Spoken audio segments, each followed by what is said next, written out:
It's almost like the key to this is occupy till I come. That's it. The words of Christ himself. And whether we think there's a lot of work to be done or we're supposed to stand ye gazing, Christ's words trump all of that by saying occupy till we come. Right. So we got to get in the game, kind of. Well, we got to get in the game.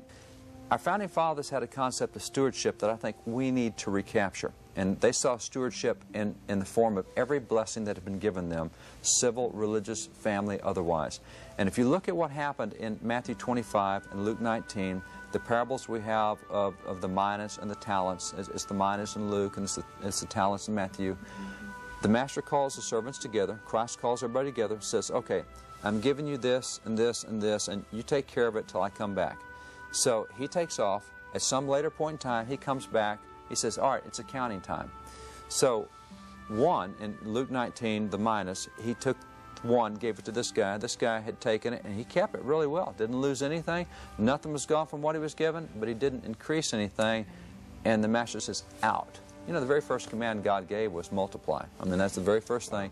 And that's what he said. He said, you could have at least put it in the bank and made some interest on it, 2-3%. You know, I mean, maybe you didn't turn it in fivefold and tenfold like the other guys, but you should have had some increase. Right. You just sat there with it and held it. You haven't done a thing with it. And, you know, it's not sufficient to not lose what we've been given. We're supposed to expand, increase, and multiply. And that guy was faithful to keep what he'd been given, but he didn't expand it. He didn't increase it, didn't have any further influence, and he got in trouble. Now, the next guy has the 1. He turns it into 5. The next guy has the 1. He turns it into 10. So the way the founding father, and by the way, here's another interesting little thing for our Christian mentality today. We often look at those passages and we note the fact that the master says to him, well done, good and faithful servant, enter into the joy of the Lord, which he does. And we think that's a really cool verse and we want to be faithful and enter in the joy of the Lord. We also miss something else he told those. The one who had taken the 1 turned it into 5, the one who had taken the 1 turned it into 10. He said, well done, good and faithful servant. You've taken 1, turned it into 5. I'm going to make you a ruler over 5 cities. And this one he says, I'm going to make you a ruler over 10 cities. We go, wait a minute, time out. You mean if I'm really faithful to what God's given me, if I take and increase it, he wants to reward me by putting me in civil government?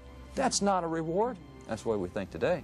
He thought it was a reward, which also tells you how highly he thinks about civil government, that those who do really well with what he's given, he wants to put them in a civil arena. Wow. Now, having said that, you go back to this, the way the founders would view this, real simple. We're going to stand before God someday. He's going to say, I gave you your life. What'd you do with your life? Well, Lord, I did exactly what you said. First off, I committed my soul to you, but you also said he that wins souls is wise, so I led other people, and I went through, well done, good and faithful servant. He says, I gave you your family. What'd you do with that? Well, Lord, I did exactly what you said. I loved my wife. I respected my husband. I brought my children up in the nurture and admonition of the Lord. I did everything. Well done, good and faithful servant. He says, I gave you your possessions. What'd you do with your possessions? Well, Lord, I tithed just like you said, but I even went further and I did the offerings you talked about. I helped the widows and the orphans in their affliction. I did James 1:26. And he says, well done, good and faithful servant.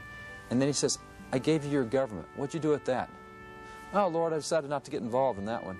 Wow. Not optional. You know what's significant about that entire parable is none of the servants asked for the stewardship they'd been given. None of them said, I want 1, I want 5. He gave to every one of them. And that's what one of those servants says. I didn't ask for this. Why are you holding me accountable? See, that's where we are with America. We may not have asked for this nation.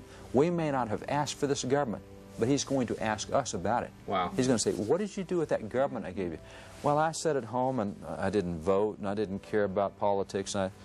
This is not optional. This is a stewardship blessing that he has given us, and he will hold us accountable for it.